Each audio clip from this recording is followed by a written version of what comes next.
მოგესალმებით ძვირფასო ტელემაყურებლებო, ეთერშია დღის შეჯამება. გუშინ მთელი მსოფლიო გარინდებული შესწეროდა ამერიკის შეერთებულ შტატებს თუ რა მოქმედებებს განახორციელებდა დონალდ ტრამპი. იყო მოლოდინი რომ დაიბომბებოდა და აღიგვებოდა მიწისაგან ირანი, იმიტომ რომ ასეთ დაპირება იყო მოცემული ირანის მიმართ და პრეზიდენტი ტრამპი ამბობდა რომ ჩვენ ჭკუას ვასწავლეთო მათო.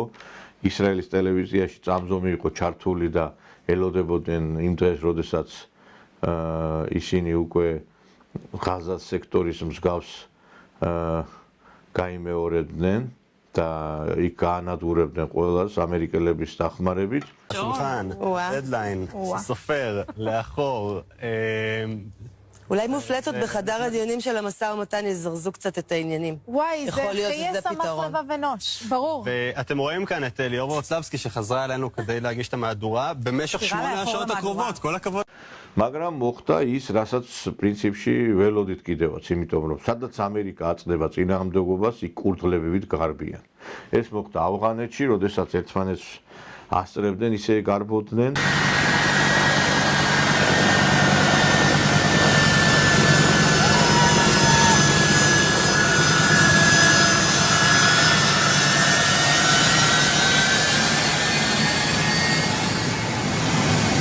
ეს მოხდა სირიაში, ეს მოხდა ეხლა ირანში. გასაგებად ჯერ ომი არ დასრულებულა და ჯერ სრულ დასრულებამდე აქ არ აქვს საქმე, იმიტომ რომ მხოლოდ ესეთი ფორმულირება მიეცა, ჩვენ 2 კვირით გადავავადეთო დაბომბვაო, მაგრამ 10-ში არის მოლაპარაკება.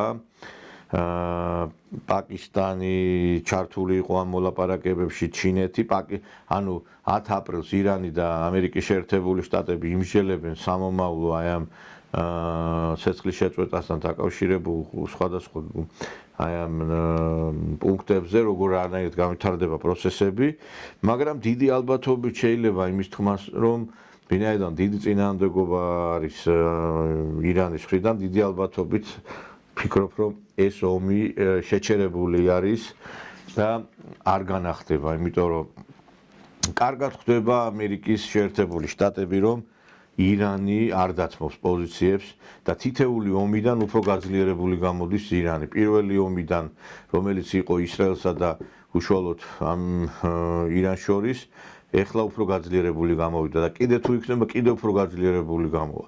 სხვათა შორის პუტინმა თქვა, რომ როდესაც ისინი ესწრაფიან, რომ ირანს არ ქონდეს ბირთვული შეერაღება, ისინი თავიანთი მოქმედებებით იმას მოიმკიან, რომ მართლაც ირანს ექნება ეს ბირთვული შეერაღება. ჩვენ გვახსოვთ, რომ კორეის მიმართაც დონალდ ტრამპი, როდესაც ის პირველი საპრეზიდენტო გარკვეულ მმართველობის პერიოდში იყო, მაშინაც იყო ასეთი მუქარები კორეის ლიდერის მიმართ, მაგრამ ვინაიდან ბირთვული შეერაღება გააჩნია ჩრდილოეთ კორეას, მათ უკან დაიხიეს. და ეხლაც რომ ყოფილიყო ბირთვული შეერაღების მქონე, ალბათ ირანი უკან დაიხევდნენ. ჩვენ ნახეთ, რომ ამის მიზეზი, ამ ომის გაჩერების მიზეზი იყო ის, რომ ნავთობის ფასებმა საკმაოდ მაღლა აიწია ის სრუტე, ჰორმუზის სრუტე, რომელიც ჩაიკეტა, ფაქტობრივად იყო დიდი დარტყმა მთელი იმ ამერიკისათვის სტრატეგიულად ესეთი მიმზიდველი ქვეყნებისათვის, რომლებიც ამერიკის ინტერესებს გამოხატავენ, ყატარი, საუდის არაბეთი ჩავარდნენ მძიმე მდგომარეობაში, ყატარის ხელისუფლებამ გუშინ განცხადებაც გააკეთა და მოუწოდა თავის მოქალაქეებს წყლის საკვების მომარაგებისკენ ელოდებოდნენ ძალიან მძიმე სცენარს. განადგურებული იქნა ძალიან ბევრი ენერგო ობიექტები ირანის მიერ, აი აქ მოკავშირე, ამერიკის მოკავშირე ახლო აღმოსავლეთში მყოფი ქვეყნებთან მიმართებით და ეს ყველაფერი იძლეოდა იმის საფუძველს, რომ ტრამპი ჩაეფლობოდა, როგორც ვიეტნამში ჩაეფლო ამერიკული ჯარისკაცები, ისე ჩაეფლობოდა ამ ომში, ვერაფერ შედეგს ვერ მიიღებდა და უფრო ნაკლებად შელახული გამოსვლა ერჩივნა, ვიდრე მთლიანად შელახულიყო ამერიკის ინტერესები. თან ეხა შუალედური არჩევნები არის კარს მომდგარი და ტრამპი ცდილობს, რომ როგორმე მაინც სახე არ დაკარგოს, თლაც ისე არ იყოს წამხდარი მისი პოზიციები, რომ რაღაც ამერიკელ ამომრჩევლებს ჰქონდეს საშუალება მას ხმა მისცეს და აქედან გამომდინარე ყველა ამ ფაქტორმა იქონია გავლენა და მან დროებით შეაჩერა. თუმცა ეხა ამბობენ რომ აი გამარჯვებული მაინც არის ამერიკა, მათ მოკლეს აითოლა მათ ხომენეი, მათი ლიდერი ირანელების და მოკლეს ბევრი ირანელი სამხედრო მაღალჩინოსანი გაანადგურეს გარკვეული ობიექტები, მაგრამ თავის მხრივ ირანმაც ბევრი ზიანი მიაყენა, დიდი ზიანი მიაყენა მოწინააღმდეგეს ისრაელს, აგრეთვე მოკავშირე სახელმწიფოებს. ამიტომ ეხლა ძნელი საკითხავია კიდე აქ ვინ არის გამარჯვებული. ფაქტი ერთია, რომ ირანს ვერაფერი ვერ უქნა ამერიკის შეერთებულმა შტატებმა. ვერანაირი მათ გარკვეული აი რაღაცა ისეთი ზიანი ვერ მიაყენეს. პირიქით, ირანი უფრო გამარჯვებული გამოვიდა ამ ომიდან და ირანი კიდევ უფრო განიმტკიცებს თავის სამხედრო პოტენციალს. ირანი არ არის ის ქვეყანა, ვის მიზეზზე იყოს დამოკიდებული. ირანი თავის მხრივ რუსეთს ეხმარება, არის მოკავშირე იმ ომში, რომელიც არის უკრაინასა და რუსეთს შორის დრონებით ეხმარება. ირანი არის ენერგომატარებლებით ერთ-ერთი ყველაზე ძლიერი ქვეყანა. მას აქვს ძლავრი ეკონომიკა, მას აქვს ძალიან ბევრი წიაღისეული, მას აქვს ძალიან ისეთი პატრიოტული და ამაღლებული განწყობები და ასეთი ქვეყნის დამარცხება ძალიან რთული არის. ეხლა იქ იყო გათვლა იმაზე, რომ დაარტყამდნენ ირანს, იქ მერე რაღაც აჯანყება მოხდებოდა, გამოვიდოდა ხალხი, არ მოხდა ეს ყველაფერი. ყველა ქვეყნის ხელისუფლებას ყავს თავისი ოპოზიცია და ასე არის ირანშიც. ეხლა გარკვეული ძალები მართლაც მის წინააღმდეგ, ანუ ირანის ხელისუფლების წინააღმდეგ მოქმედებდნენ, მაგრამ ეს არ არის მთლიანი ხალხის, მთელი ერის პოზიცია. ჩვენ ვნახეთ, რომ გუშინ ერთ-ერთი მიზეზი, რატომაც ამერიკამ ვერ გაბედა დარტყმა ირანზე, ის იყო, რომ ხალხი გამოვიდა ქუჩაში და იმ ობიექტების დაცვა დაიწყო, რომელი ობიექტებიც იყო სამიზნე ამერიკელების. ეს არის ენერგოობიექტები და ამით ეხლა თავიდან აცილებული იქნა ის დიდი ზარალი, დიდი ზიანი, რომელიც უნდა მიეყენებინათ ირანელებისთვის.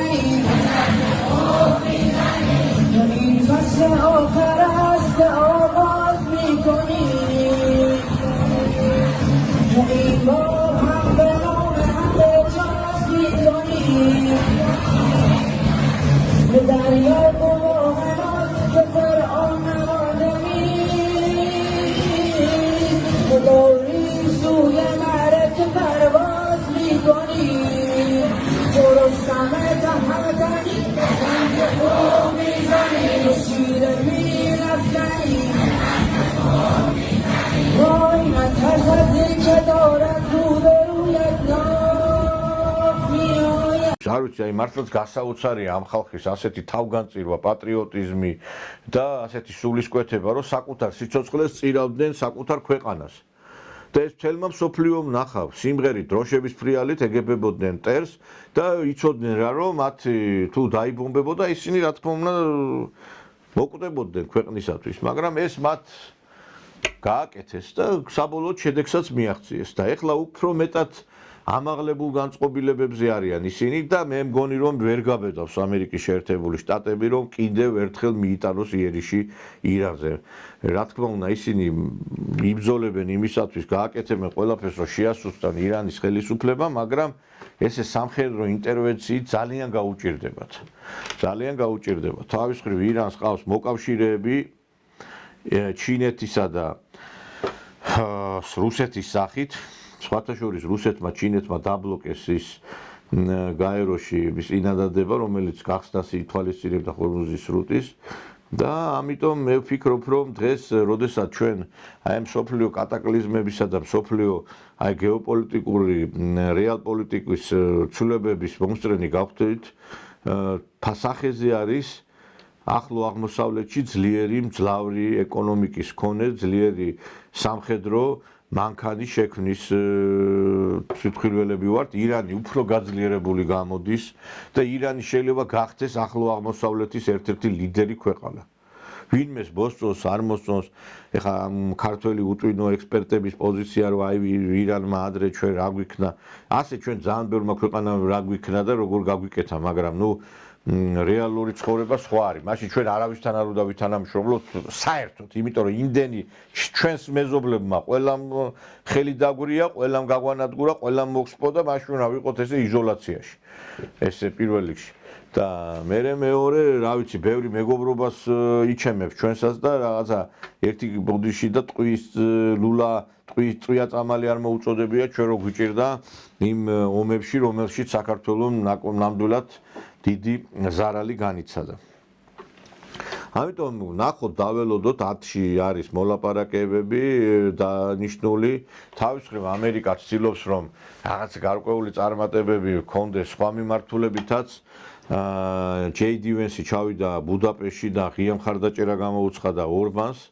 იქ კარგად მოგეხსენებათ არის არჩევნები და ამერიკისათვის ძალიან მნიშვნელოვანია ორბანმა შეინარჩუნოს ხელისუფლება, იმიტომ რომ ის არის მოკავშირე მისი ევროპაში, ერთ-ერთი სლოვაკეთთან ერთად და ბევრი რამ გადაწყდება ამ არჩევნებით, სხვათა შორის ღიად მხარი დაუჭირა ტრამპმა, იქ ჩართვა იყო მიტინგზე, სადაც JD Vance-იც ესწრებოდა ამ მიტინგს და ნახოთ როგორ განვითარდება პროცესები. ფაქტი ერთია რომ უნგრეთშიც არ არის გადაწყვეტილი ვინ მოიგებს არჩევნებს. იქ ორბანს ყავს ძალიან დიდი ოპოზიცია. საქართველოს რაც შეეხება, ეხლა აი ჩვენ თუ ეხლა ჩვენი ინტერესებიდან გამოვალთ, ერთი უნდა გავითვალისწინოთ რომ თუ ტრამპმა დამარცხება განიცადა ეს ჩვენთვის უფრო უარესი იქნება. ტრამპი თუ საქართველოს ხელისუფლებასთან არ თანამშრომლობს და შათირიშვილის წერილები ადასტურებს, რომ ხელისუფლებაც უმაყოფილოა ტრამპით, იმიტომ რომ არ მიდის კომუნიკაციაზე, ყაველაშვილი 2 თვეას არსელოდება ამერიკის ხელისუფლების და ვერ მიიღო ვერანაირი სიგნალი და ის სანქციებიც მოქმედებს უკვე, რომელიც დაუწესდა ჩვენ ხელისუფლებას, მიუხედავად ამ ყველაფრისა. ჩვენ შეიძლება მივიღოთ უარესი სცენარი, იმიტომ რომ ამერიკაში დაბრუნდება ის ეგრეთ წოდებული ქორები, რომლებიც ჩვენ ხელისუფლებას პირდაპირ რევოლუციებს უწყობდნენ. თუ ტრამპი მხოლოდ განცხადებების დონეზე გამოდის ასე თუ ისე, ჩვენ ვნახეთ, რომ წინა მორბედი ხელისუფლება პირდაპირ გადატრიალებაში იყო ჩართული. დიახ, გადატრიალებაში ამერიკის დაფინანსებული ოპოზიცია უტევდა მთავრობის სახლს. ელჩი კი არაჩერებდა ენას, გამოდიოდა ყოველთვის ღიად ურტყამდა ხელისუფლებას. როგორც კი ტრამპი მოვიდა, რიტორიკა შეიცვალა და USAID გაუქმდა, ის რაღაცა საცეცეები დაბლაგდა, რომლითაც ჩვენ გვებძოდნენ და ეხლა კი, როდესაც იქ შეიცვლება სიტუაცია, თუ შეიცვალა, რა თქმა უნდა, ჩვენ ვნახავთ, რომ საქართველოს ძალიან მძიმე მდგომარეობაში აღმოჩნდება და რა უნდა გავაკეთოთ ამ ფონზე? ამ ფონზე უნდა გავაკეთოთ ის, რომ ჩვენ სანამ ეს რაღაცა შესრულება მოხდება, დავალაგოთ რუსეთთან ურთიერთობა, უსაფრთხოების ქოლგა მოიპოვოს ქვეყანამ და საქართველოს ტრაფვა განახორციელოს იმ მიმართულებით, რომ ყველაფერი გაკეთდეს, რომ ვერავინ ესე ღიად ვერ დაგვემუქროს. აი რაც ლუკაშენკომ გააკეთა რომ დღეს ამერიკასთანაც კაი ურთიერთობა აქვს, ევროკავშირთანაც პრინციპში და რუსეთთან ხო აქვს და აქვს, იმიტომ რომ ის არის ამ სამოკავშირო სახელმწიფოს წევრი, ჩვენც ესევე უნდა მოვიქცეთ. თორემ მარტო საქართველოს ვერაფერს ვერ იზამს. თურქეთი არის აზერბაიჯანის ფარველი. სომხეთს ყავს დიდი ლობი ამერიკაში და უკვე ხედავთ, რომ ის საერთოდ აზერბაიჯანულ თურქულ ბანაკში გადავიდა. ჩვენ რას ვაკეთებთ ამ ფონზე? ჩვენ გველი ძალიან მძიმე პერიოდი, თუ კი ამერიკა შეიცვალა ხელისუფლება, ჩვენზე საერთოდ ესეა თით ქვეყნებს ვერაფერს ვერ უბედავს ამერიკა, ჩვენნაირ პატარა ქვეყნებში იოლად აწყობს რევოლუციებს, მე ასაღებს ამას გლობალური მასშტაბის მოვლენად. რომ თითქოს საქართველოს იყოს რაღაცა დედამიწის ჭიპი და აქ რაღაცა უზარმაზალი 100 მილიონიანი ერი ცხოვრობდეს და აქ მოხდა რამე გარდატეხა. სანამ დროა მიმოქმედოთ მეგობრებო, იმიტომ რომ ტრამპი გარდაულად მარცხისკენ არის განწირული, იმიტომ რომ მან ჩაისვარა ყველა მიმართულებით მან ვერ მოახდინა გრენლანდიის აღება, ვერ მოახდინა კანადის დამორჩილება, ვერ მოახდინა სირიაში წინსვლა, ვერ მოახდინა ირანის დაჩოქება, ვერ მოახდინა უკრაინა-რუსეთის ომის დასრულება, ვერ მოახდინა ლიბერალების სრული გაწმენდა ამერიკის შეერთებულ შტატებში, ვერ მოახდინა ამერიკის ეკონომიკის აღმავლობა და ამ ფონზე ხა ამერიკის სამომრჩეველი რატომ ისწევს მათ ხმას, გეკითხებით.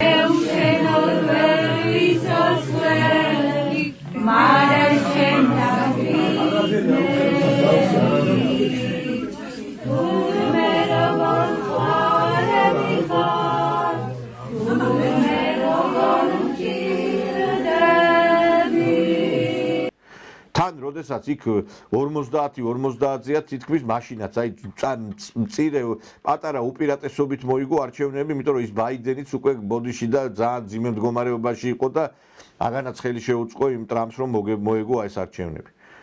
და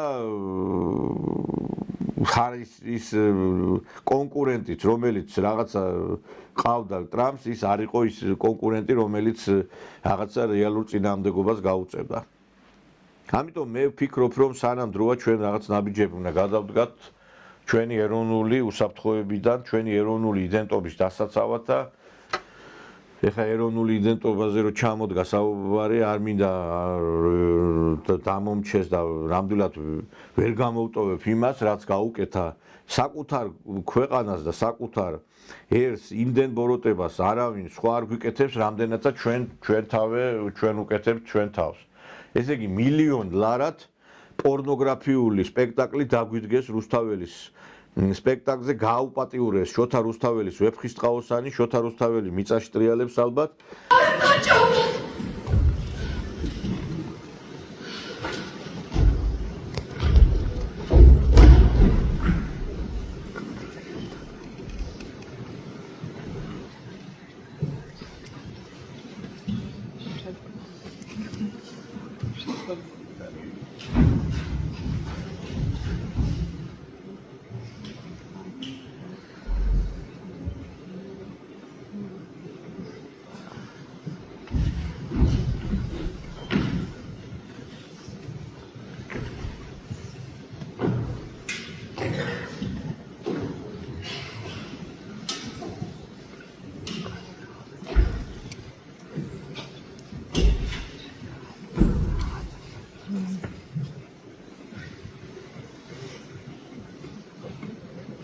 Godwilda, Bakarandis, Gardechada, Ratsachi,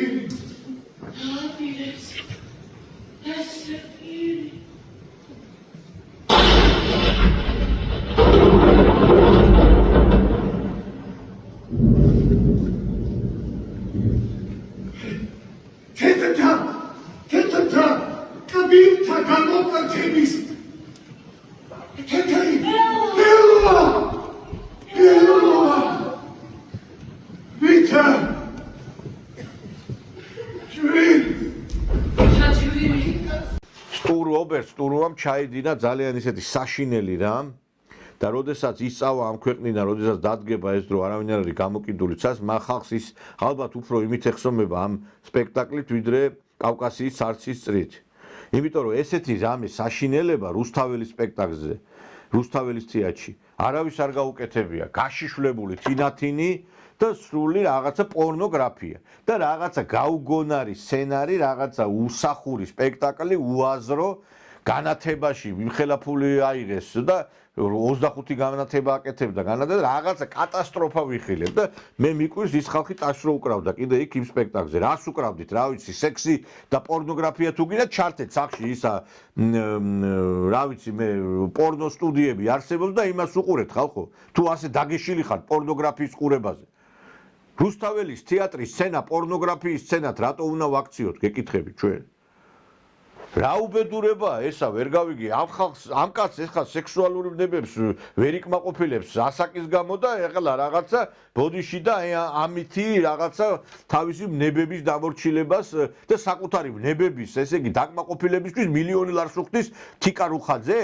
ქალბატონი თიკა? რომელიც ასევე კმაყოფილი დარჩა. მთელი ხალხი უკმაყოფილოა ამ სპექტაკლით და თიკა არის კმაყოფილი რუხაძე. შოთა რუსთაველი რა არის ყველა ქართველისთვის, ჩვენი ქვეყნისთვის, რა ეპოქაში ხდება ამის ახლებური მისეული გადააზრება, ამას ყველაფერს აქვს ძალიან დიდი მნიშვნელობა და მე ვფიქრობ, რომ ნამდვილად გენიოსია. რომელსაც მე მაინტერესებს რაში გადაუხადეთ ქალბატონო თიკა მილიონი ლარი ამ რუბერტ სტურუას.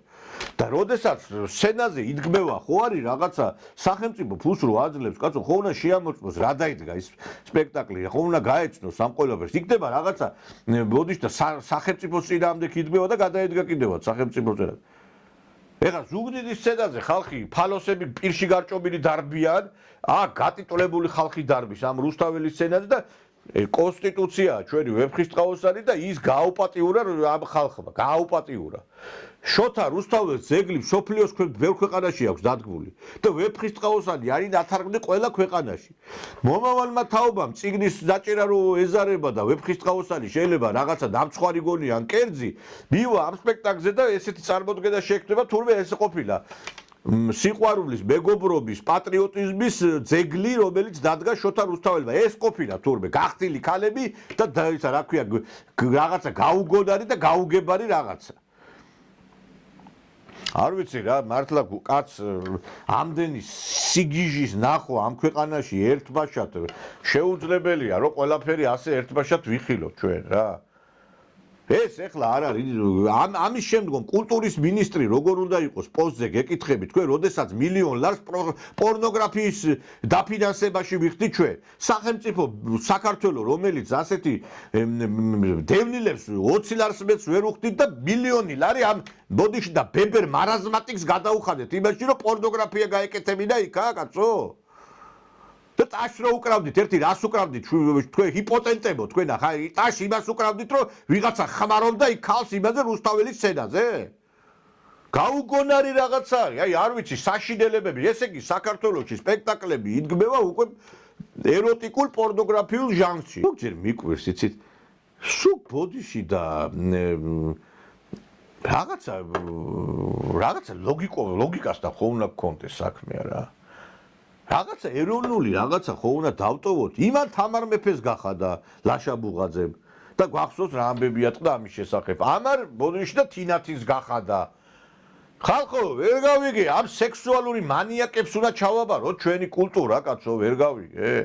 თქვენ იპოტენტებო, თქვენ ამის თავი თუ არა გაქვთ, წადით და ვიღაცასთან ჩაწექით იმ ლოგინში და როგორც კიდე ისე მოიხმარეთ ის უკანალი რა.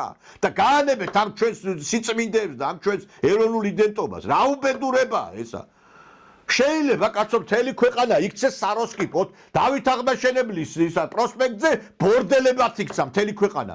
სპექტაკლები გადის იმისი, რა ქვია, სასწაული. და ამას ტაშს უკრავს იქ ადამიანები კიდე საშინელება და მე კიდე დიდი საშინელებაა ის კიდევ რომ აბანო თუმანი რომელიც ჩვენი აგრეთვე გარკვეული რაღაცა კულტურული ძეგლია ისიც იმიტომ რომ ადამიანები ტურისტები მიდის აბანო თუმანი გადაიქცა ალიევების უბანად კაცო ჯერ ძეგლი დადგეს იქა რატო დადგეს მანდამაიც იმ ადგილას ზუსტად აბანო თუმანში დადგმულიყო სხვაგან და ეხლა მისი ალიევის ის იხსნება იქ ცენტრი.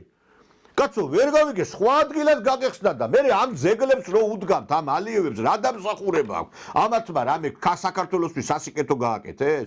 ის მილი თუ გადის, ის ბაქო ჯეიხანის, კაცო, იმიტომ გადის რომ სხვა გზა არ ქონდა აზერბაიჯანს. მაინტერესებს, სომხეთზე ხო არ გაატარებდა ომი რო ქონდა? ან რუსეთთან რო დაპირისპირება ქონდა, რუსეთში ხო არ გაატარებდა იმ მილს არა?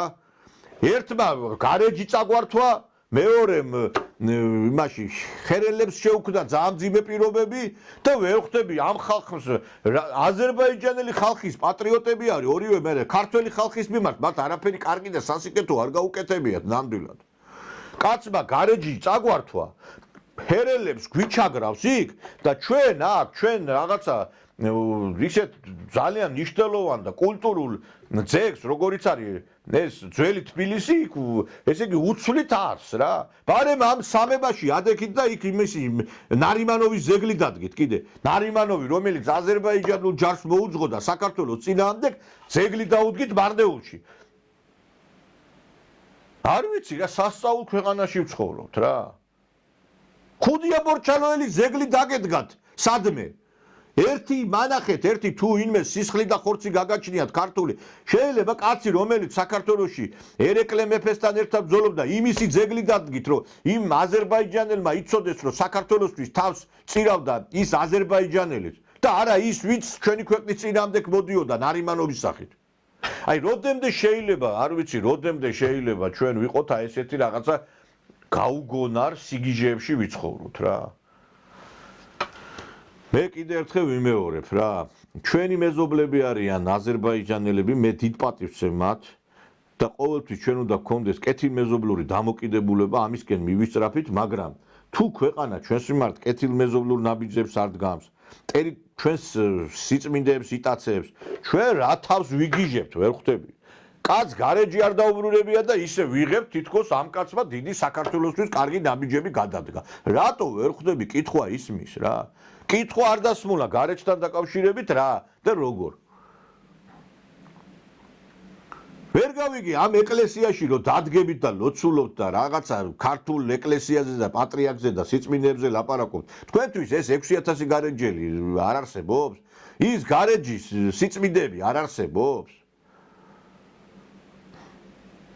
არ ვიცი აი სასწაული მდგომარეობა გვაქვს და ერთი ფაქტია რომ იმ ვიღაც აზერბაიჯანელი ჟურნალისტის გადაცემაზე ამბები ატყდა თვალებს იხოკავს ხალხი და კაცი მოკლეს ამის გამო და იმაზე სიტყვას არ ძრავს არავინ ლაზარე ჯორბენაძემ მაქვს საუბარი არ ვიცი ჩვენ ქვეყანაში ვცხოვრობთ იმ ქვეყანაში სადაც გარეჯის მცველებს ქვეყნის აძევებინებენ ქვეყანას ატოვებინებენ და გარეჯისთვის ვინც იბრძვის იმას კლავენ ეხლა არის კითხვა ისმის შემდეგი ვინ იქნება შემდეგი ვის მოკლავენ რომელი იქნება ის ადამიანი ვინც გარეჯს იცავს ვის გამოასალმებენ სიცოცხლეს ან რაღაცა პრობლემებს შეუქმნიან მე კი ვიცი მაქვს ეჭვი ამისი იმიტომ რომ არ მინდა ეხლა ამაზე ლაპარაკი მაგრამ არ ვიცი ისე მიდის საქმე რომ აი ყველას ვინც კი გარეჯზე ხმა მოიღო დღეს გამქრალია მიდი მოკალი დახოცე და ერთი რამე ახლა სიწმინდეებისთვის ბრძოლა და სიწმინდეებისთვის თავის გაწირვა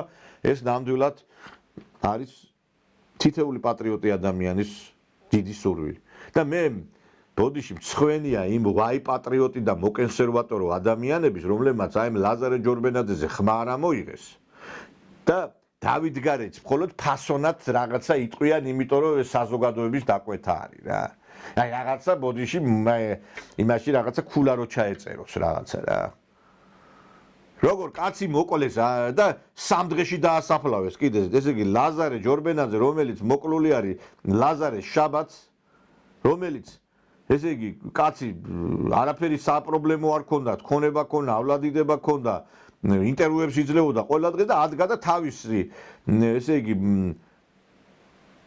ფარველი ანგელოზის ხსენების დღეს ლაზარე შაბათს მოიკრა თავი და სამ დღეში დაასაფლავეს ისე რომ რა ვიცი ექსპერტიზაც არ არის ჩატარებული მე მგონი არ ვიცი მეგობრებო ძალიან ძიმძიმს აი ამ პრობლემურ საკითხებზე საუბარი მაგრამ რაც უფრო დრო გადის კიდევ ერთხელ წმუნდები ლაზარეზე იყო საუბარი და დღეს საქართველოს არის მკვდარი როდესაც უყურებ ამ პროცესებს ქვეყანა თავის ეროვნულ იდენტობას სიწმინდეებს შეურაცხყოფას აყენებს თავის ისტორიულ ქმნილებებს აუპატიურებს და ერისათვის თავდადებულ ადამიანებს რომლებიც ეწირებიან იმაზე ხმას არ იმაღლებს ეს ქვეყანა არის მკვდარი და ეს ხალხიც არის დაძინებული და როგორც ლაზარე აღადგინა უფალმა ისე ალბათ ჩვენ ქვეყანას სჭირდება აღდგინება უფლის მიერ იმიტომ რომ ჩვენ ქვეყანას პულსი აღარ ესინჯება და არ ხალხსაც ეს ქვეყანა არის მკვდარი და სამწუხაროა ეს მკვდარია მხოლოდ და მხოლოდ უფალი თუ გააცოცხლებს ამ ქვეყანას კარგად ბრძანდებოდეთ